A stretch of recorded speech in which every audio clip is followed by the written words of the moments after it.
Hello students, ये आपकी BA second year की पॉलिटिकल साइंस की क्लास है और आज हम जो यहाँ पढ़ने जा रहे हैं टॉपिक वो है हाउस ऑफ लॉर्ड्स, यानी कि ब्रिटिश पार्लियामेंट का उच्च सदन, ऊपरी सदन। जो लास्ट चैप्टर था उसमें हमने ब्रिटिश संसद के निम्न सदन यानी कि निचले सदन के बारे में चर्चा की थी, जिसका नाम है हाउस ऑफ कॉमन्स या उसे कॉमन सभा भी कहा जाता है। और आज जो हम चर्चा करने जा रहे हैं वो ब्रिटिश संसद के ऊपरी सदन के बारे में चर्चा करने जा रहे हैं। तो देखिए, जो ब्रिटिश संसद है बाइकैमरल है, द्विसदनीय है। ऊपरी सदन लॉर्ड सभा कहलाता है, हाउस ऑफ लॉर्ड्स। इसके जो सदस्य हैं उनके नाम से पहले सम्मानपूर्वक लॉर्ड शब्द का प्रयोग किया जाता है, महिलाओं के लिए लेडी शब्द का प्रयोग किया जाता है। इसे पहले एक कुलीन तंत्रीय संस्था कहा जाता था। कुलीन तंत्रीय संस्था क्यों? क्योंकि जो उसकी सदस्यता थी उसका आधार वंशानुगत था, यानी कि हाउस ऑफ कॉमन्स की तरह इसके सदस्य निर्वाचित नहीं होते थे, जनता के निर्वाचित प्रतिनिधि नहीं होते थे, बल्कि देश के कुछ ऐसे गणमान्य लोग होते थे जिनको या तो वंश परंपरा से लॉर्ड की पदवी मिली हुई होती थी या वो पुरोहित वर्ग के अधिकारी होने के नाते, इस पद पर होने के नाते लॉर्ड सभा के सदस्य माने जाते थे, या फिर किसी विशेष योग्यता, देश की सेवा इत्यादि के आधार पर उनको जीवन भर के लिए इसके सदस्य के रूप में यानी कि लॉर्ड के रूप में मनोनीत कर दिया जाता था। लेकिन एक एक्ट लाया गया, हाउस ऑफ लॉर्ड एक्ट 1999 में, जैसा कि आप पेज के सबसे नीचे देख रहे हैं, हाउस ऑफ लॉर्ड एक्ट 1999। इस एक्ट के द्वारा एक परिवर्तन किया गया। वो क्या परिवर्तन किया गया? कई सैकड़ों सालों से उन सदस्यों को जिनको कि अपनी सदस्यता विरासत में मिली हुई थी, जैसा कि हमने अभी पढ़ा आनुवांशिकता के आधार पर मिली हुई थी, तो उस अधिकार को प्रतिबंधित किया गया। तो जैसे अक्टूबर 1999 में जो उसकी सदस्य संख्या थी वो 1330 थी, वो घट कर के मार्च 2000 में 669 यानी कि 669 पर आ गई। वर्तमान में इसकी सदस्य संख्या 775 के आसपास है।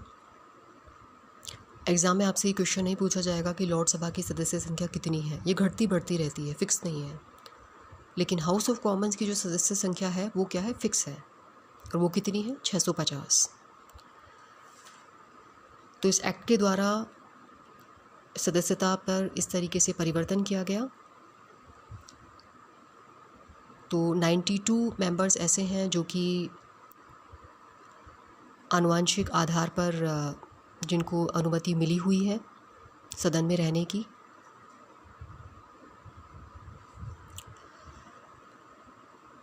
आगे हम बात करते हैं इसके स्ट्रक्चर के बारे में। तो लॉर्ड सभा की जो सदस्य संख्या है, मेंबरशिप है, वो फिक्स नहीं है। लॉर्ड सभा का जो अध्यक्ष है 2006 तक वो कहलाता था लॉर्ड चांसलर, लॉर्ड चांसलर कहलाता था। लेकिन उसके बाद में इस पद का नाम परिवर्तित करके लॉर्ड चांसलर के स्थान पर कर दिया गया लॉर्ड स्पीकर, यानी कि अब जो उसका पदेनाध्यक्ष है वो कहलाएगा लॉर्ड स्पीकर।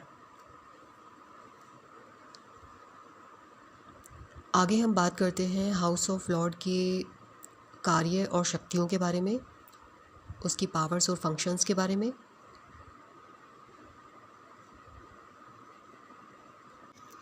तो देखिए, सबसे पहला जो इसका कार्य है वो है विधि का निर्माण, कानून का निर्माण। देखिए, पहले क्या था कि जो हाउस ऑफ लॉर्ड की शक्तियाँ थी बहुत ज़्यादा थी, बहुत विस्तृत थी, लेकिन विभिन्न एक्ट्स के द्वारा, कानूनों के द्वारा उसकी शक्तियों को सीमित किया गया।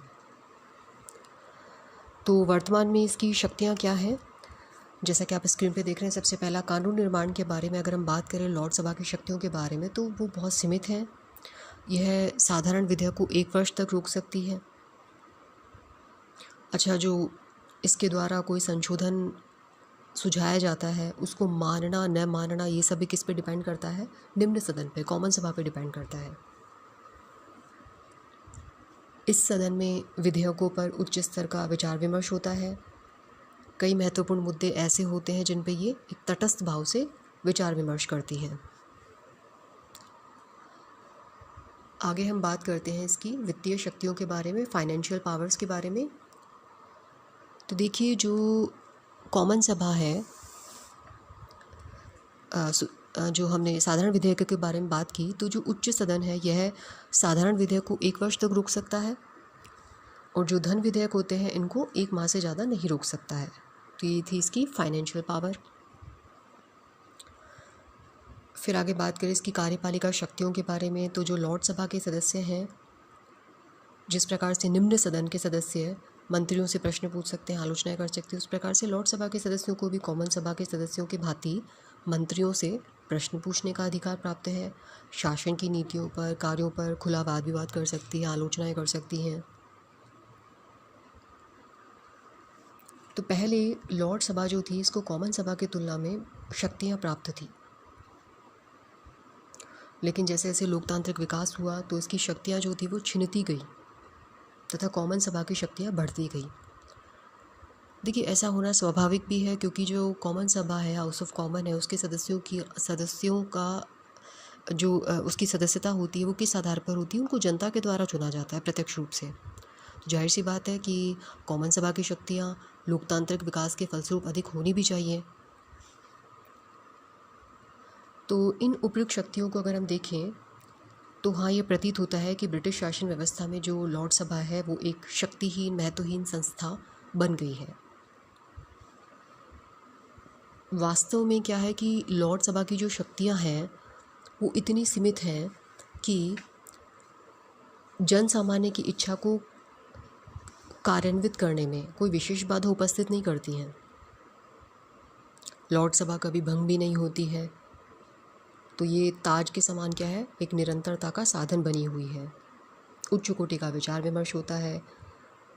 इसमें क्या होता है कि जो देश के टैलेंटेड लोग हैं, योग्यता प्राप्त लोग हैं, प्रतिभाशाली लोग हैं, उनकी योग्यता से लाभ उठाने का अवसर प्रदान करती है।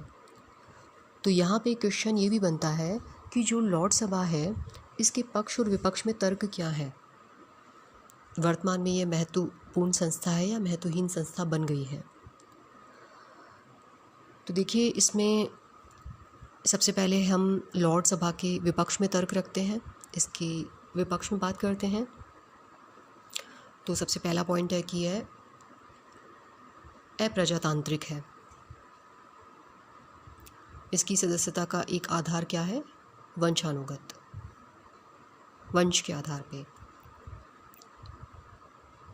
दूसरा, इसका जो आलोचना की जाती है वो है कि यह अनुपस्थिति सदन है, क्योंकि देखो, लॉर्ड सभा की जो अधिकांश सदस्य होते हैं वो इसकी कार्यवाही में अनुपस्थित रहते हैं।